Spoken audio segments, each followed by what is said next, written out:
Well, hello everyone, it's Abe here with SonicDad.com, and I'm here to bring you another great episode of the Sonic Minute.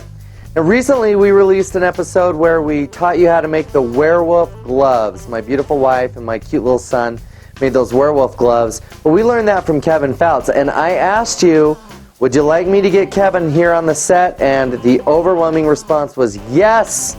Bring the master of Halloween. And that's exactly what I did. So we're going to take you through some of the things that Kevin's made. We're going to talk a little bit about how he's done it. This guy is to Halloween what Richie is to creative projects. I mean, these two are two of the most creative people I know. They're both amazing. So without any further ado, I give you the master of Halloween, Kevin Foutz. Well, hello everyone. Abe Shreve here with SonicDad.com, and as promised, I have the master of Halloween, Kevin. Alright, so Kevin and I have been best friends since years and years and years ago. Yes. In fact, how long ago, how old was your son before he learned that I was not his blood uncle? I don't know, not long ago. And my oldest just turned 18, so. That's right, right. So Kevin and I go way, way back. And as promised, Kevin, we got Kevin on the set because of your incredible comments. We got Kevin here to share with us some of the cool things that he's made. So he's gonna go through some of the stuff he's made. He's going to tell us a little bit how he does it, and we'll see what you do. All right, well, I started with hot glue because it's cheap and easy. But at Sonic Dad, we love hot glue. Hot glue is great. And everything's made out of hot glue. When I was a kid, my mom used to do a lot of crafting, and she'd sit the hot glue on the counter and it would kind of drizzle out, you know, little things of hot glue. And back then it was kind of like a creamy snot color, and so my sister and I would pick those off the counter and we'd stick them in our nose, pretend like they were snot, and we thought that was really cool. So that's idea number one, snot drips made of hot glue. Not recommended to put the hot glue in place till it's cool. Yeah, wait till it cools off. Then I think that's kind of what started the idea of, like, I could probably make stuff out of hot glue. You know, so even as a kid I was already kind of thinking that. But so one year I thought I wanted to make a mask, and this mask, this right here, is pretty much solid hot glue. And you want me to talk about how I kind of make that?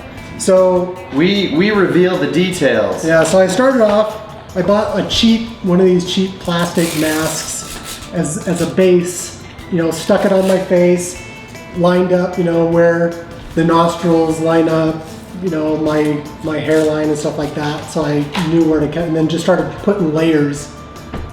You look like a troll. I feel creepy.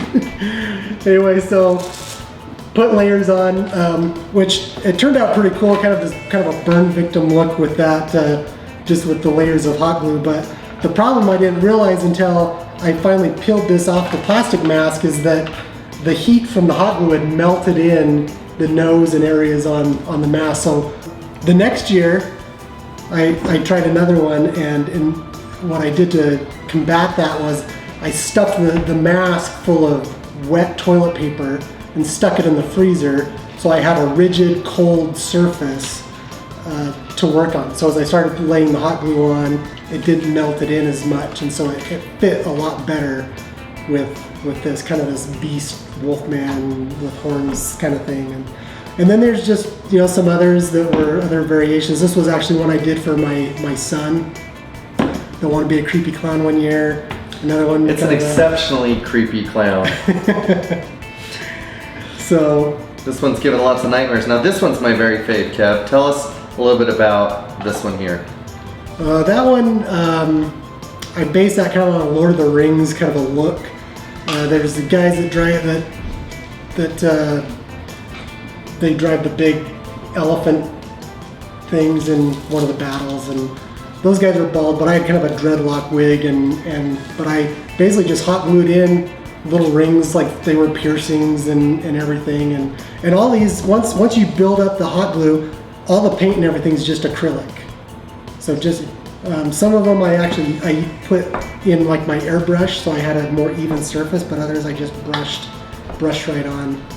So anyway, that's one thing, and would you say, Kev, that you don't have to get it perfect? No, like in fact, in a lot of these, Yeah, this one I was a lot more careful of, and it's almost too careful with the rows.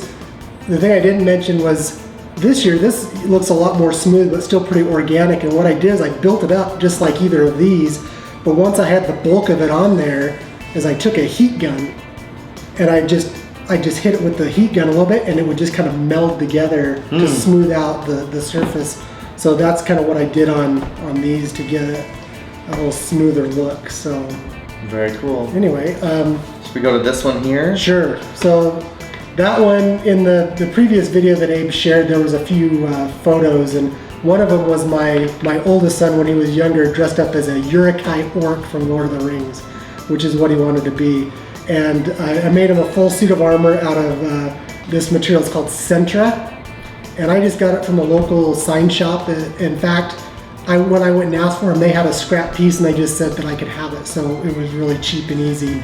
The base of this helmet was actually those cheap batters helmets that you get. Oh yeah. If playing the games at amusement parks and things like that. And so just your local sports center. Yeah. So I actually bought that at the thrift store for about $1.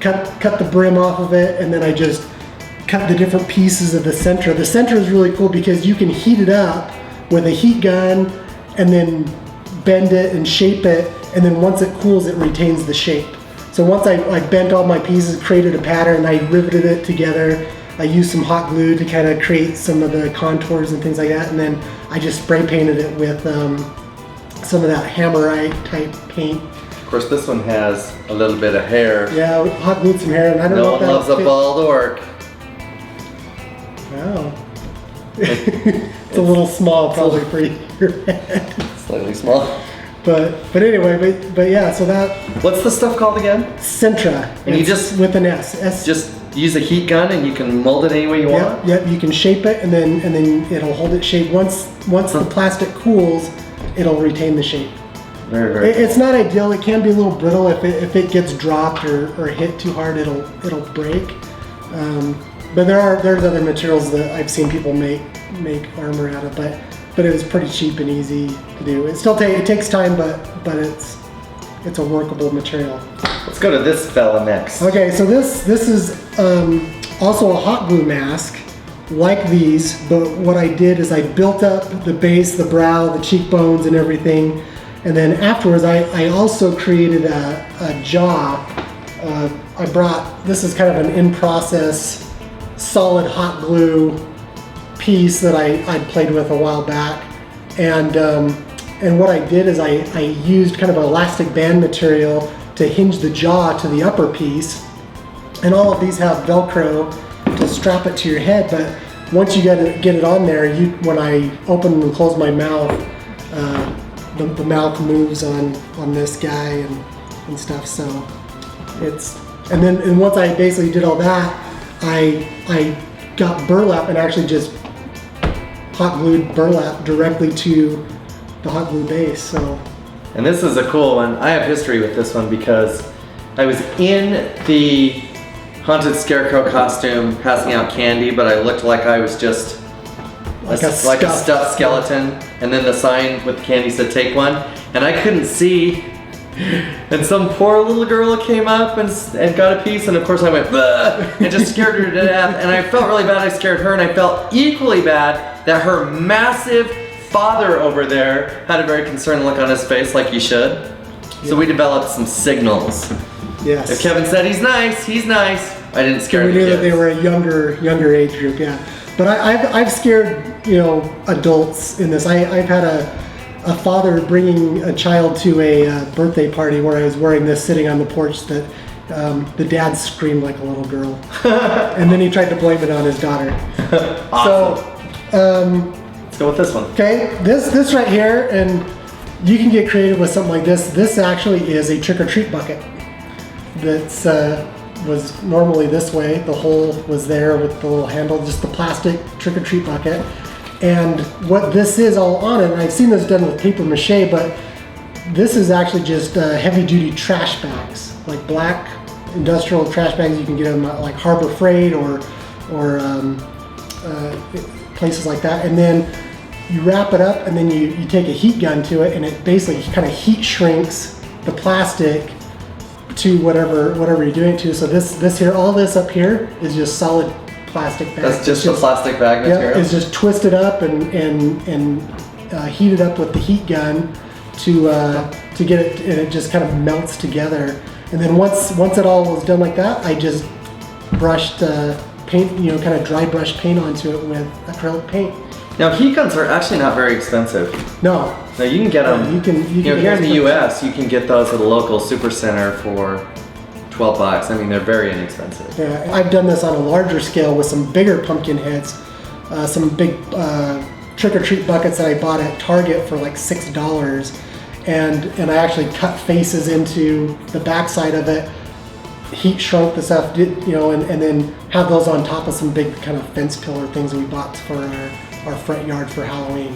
So Kevin's got the best front yard in the world at Halloween time. So anyway, so this here, these candles, this would be a good project like the werewolf gloves, because they're really cheap, they're really easy.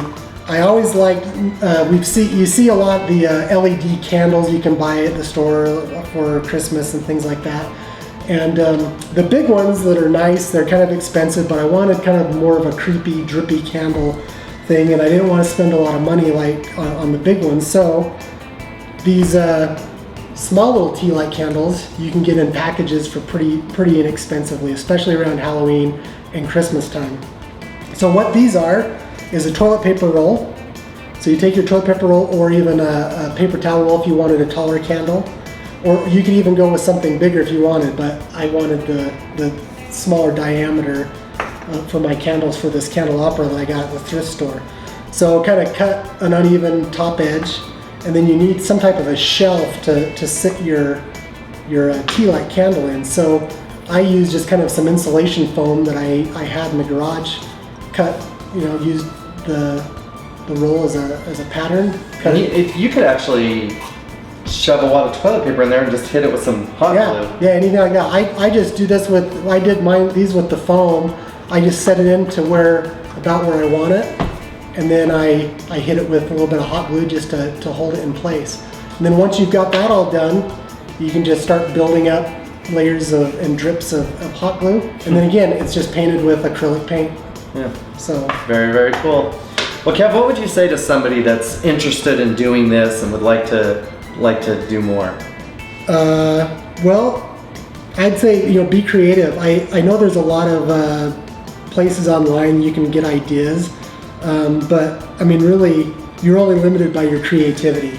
Like I said, I mean, this process of making these masks is something I just kind of came up with on my own, and just kind of it evolved over the years. But yeah, just use your imagination. Look at things around you. I know Richie, he's a master at looking at everyday household things or things he can buy at the dollar store and turning it into something really fun and awesome.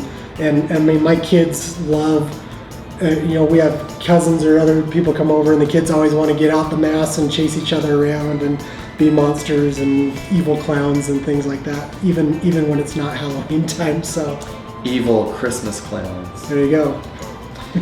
Well, there you have it. I mean, Kev, what are the chances we get you back on a Sonic Dad video in the future? Yeah, we could probably do that. We'd maybe do some tutorials on, maybe some of this, or maybe corpsing some skeletons or something like that. We'd love to corpse some skeletons. Well, you do lots of other creative things. I mean, as long as I've known you, there's always been no shortage of creative activity. I'm very much right-brained, so. Well, we love having you. And just echo what Kevin says, use your creativity, get out some of those little masks, use your hot glue, and just make some cool stuff. I mean, if you make it and you mess it up, it's no big deal, just do another one. They're practically free, and we're excited to see what you do with them. As always, send in some photographs, and we'd love to highlight them here. So thanks for coming, Kev. Okay. Well, there you have it, folks. That's Kevin Foutz. He is absolutely a Halloween wizard. He's amazing, and with any luck, we'll get him back here on the set. He doesn't just do Halloween, he does a lot of other really creative things. I look forward to having him back. So we're excited to see what you do for Halloween. We're big believers that Halloween brings out the most creative people, the most creativity in all of us. So please send us pictures of your costumes. We'd love to put them on here, especially if you've made them. It's all the better if you've made them. So from all of us here at Sonic Dad, I'm Abe, signing off. I'll see you next time.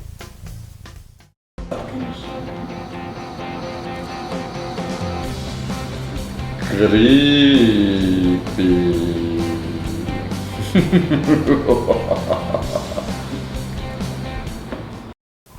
you like what we're doing, click here to subscribe to our YouTube channel or here to go to our website. I see.